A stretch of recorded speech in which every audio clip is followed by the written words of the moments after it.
For many years, people have looked up into the night sky and wondered what could be up there, observing, stalking, and do they pose a threat? With the infinite number of stars and planets out there, you have to be pretty damn sure that we're not alone. Tonight, I want to discuss with you guys some of the more creepy and unsettling and lesser-known cases of alien abduction.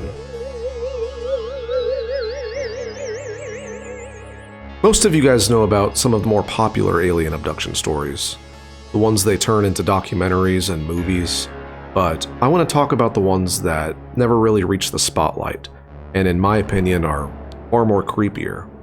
And with that being said, let's get into it. The first story takes place in Pascagoula, Mississippi, back in the year 1973, and the story goes as follows.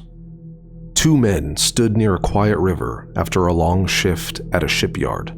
They were exhausted, ready to go home. Then they heard it. A strange buzzing sound, mechanical, unnatural. A glowing craft descended nearby. Before they could run, they were paralyzed. Several figures emerged, not quite alive, not quite machine. They were wrinkled and had gray bodies, claw-like hands, no visible eyes, just something hollow. The beings didn't say anything. They didn't gesture. They just stared at them. Inside the craft, the men were examined like objects. No emotion, no communication, no purpose explained, just observation.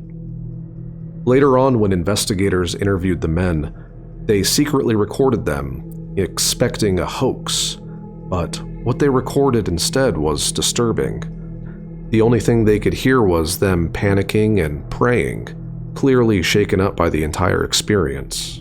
They claimed that the creatures didn't do anything. They didn't probe them or try to run experiments on them. They just simply stared at them, observing them for hours until they returned back to where they once were. Calvin Parker was actually said to have had long-term trauma from this whole thing. He was actually avoiding interviews and questions from other people. He didn't crave the spotlight at all. He was actually trying to escape this whole thing, which is usually uncommon for somebody that's seeking attention, which I don't think the two men were. So whatever happened that night, whatever they witnessed, I believe them. Another occurrence is known as the Buff Ledge Abduction, which happened in Vermont back in 1968. Near Lake Champlain, two teenage camp counselors witnessed a giant glowing orb descend from the sky, and when it got close, there was a bright flash of light, and then soon they were on board the ship. Once inside the ship, they said that they were all alone, but then all of a sudden these small, childlike creatures started surrounding them. They were pale and expressionless. Aside from these tiny creatures, they noticed a window in the room that they were in, and behind that window was a tall, pale figure, watching them like a supervisor overseeing a certain process of some sort. They said that these small creatures were surrounding them and examining them methodically with these small instruments. They claimed bright lights and no pain, just discomfort. And just like that, there was a bright light, and they woke up back where they were abducted from. At first, the counselors thought maybe they had fallen asleep and they both had some sort of weird nightmare. But what two people have the same dream, And apparently years later, they were both asked about it on separate occasions, but they both explained the exact same details, the same cold clinical experiments that were ran on them that night. So whether it's a hoax, maybe they made it up, I guess we'll never know. And I guess we'll never know what those weird humanoid creatures wanted with them anyway,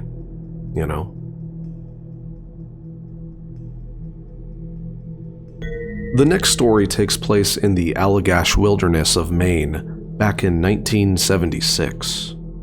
4 friends are on a canoe trip deep in the wilderness, miles from civilization, when they notice this weird light hovering above the tree line.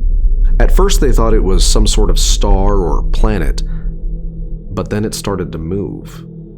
It got closer to them and closer, and that's when the fear set in. The friends actually signaled it with a flashlight, and it responded with a brighter flash, and then hours later, the friends just woke up at camp with no memory of what happened. Apparently, years later, the friends actually went under some sort of hypnosis to recall maybe the memories that happened that night. And what they remembered was creepy. They remember laying down on these bright tables almost made of light, with these gray, unblinking-eyed creatures standing over them. One of them remembers a tube inside of his body and looking down and something was being extracted from within him. Another friend said he was floating in a room and just unable to move whatsoever, like he was in some sort of state of paralysis. But when talked to independently, all 4 of the friends had the exact same story of what the ship looked and felt like while they were inside. So whatever found those friends that night, it found them in one of the most isolated places in the world, and I guess it knew exactly where to look. The next incident takes place in Canada near Falcon Lake in the year 1967. One day, a man named Stefan Michalak was walking near Falcon Lake when he noticed an alien craft land. Obviously, curiosity got the better of Stefan, so he walked over to the craft to examine it, but when he reached out to touch it, a blast of hot air erupted from the craft, burned him, and knocked him to the ground. Immediately, he went to the doctor, and when they examined him, they found a grid-like pattern singed into his torso, which was just straight-out bizarre. The grid pattern apparently was perfectly symmetrical, similar to the pattern on the outside of the ship, and I guess whatever happened that day, he was cursed or branded or marked with some sort of weird disease, because soon after, the man had illness. He was weak, he was dizzy, and he reported to have chronic headaches afterwards. So whatever happened to Stefan, I hope he's doing okay and he's not tied up in some bunker somewhere being examined by some government official, you know.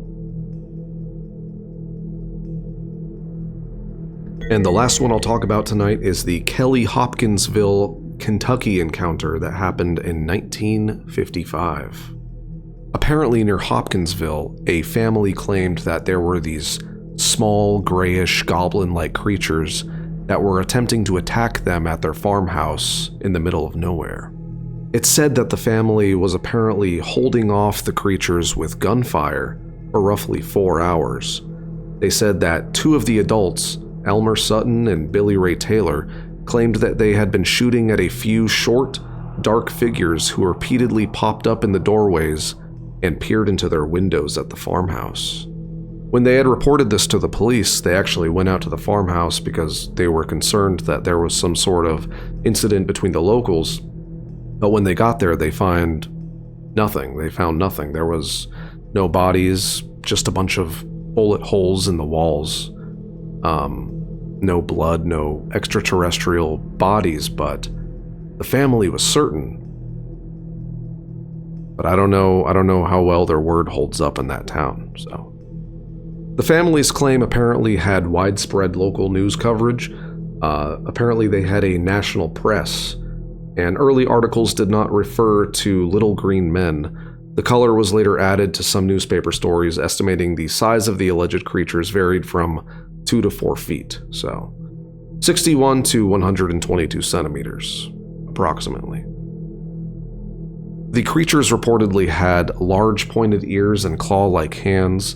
They said that they had big yellow eyes that glowed and they had spindly legs, which people were equating to them just seeing barn owls. Which I guess that could be what they saw that day, but who knows?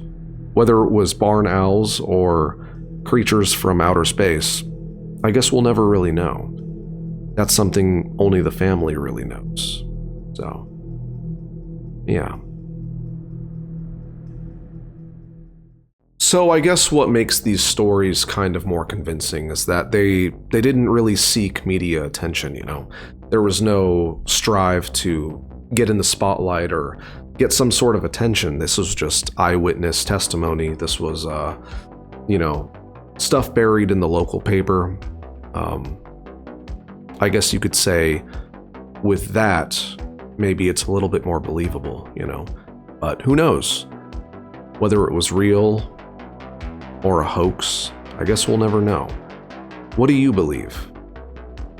Do you believe something's out there? Do you believe we're being watched? Do you believe they're already here? Part of me wants to say yes. From what they say, there's a bunch of lizards running the planet, but that's a discussion for another day. So until next time, have a good night, everybody, and stay watching the stars because you just might see something quite unexplainable. Thanks for watching. Have a good night. Bye.